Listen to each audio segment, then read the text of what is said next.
Okay, right now we're gonna do uphill and downhill parking with no curb. Exact same park. So as we walk through these steps, I'm gonna park just past the second driveway on my right. So doesn't matter what hill parking, you always signal and pull over, whether you have a curb or not, or if it's uphill or downhill. You always signal and pull over. So I'm going to signal, and just like pulling over the curb, really, I'm gonna angle myself. I'm looking, I check my mirrors prior to pulling over. I pull right alongside the edge of the road. At this point, you're going to turn your wheels either left or right. Uphill and downhill with no curb, the wheel goes to the right. So once I pull over, I'm going to turn my wheel to the right. Once it's to the right, the next thing you ask yourself, is there a curb?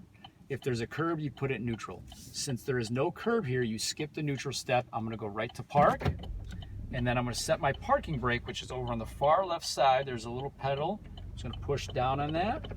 And if you look up on my dashboard, you can see that the red brake light is on. That lets you know that your emergency or your parking brake is set. Okay? I can't see it. Now we're going to get ready to pull away.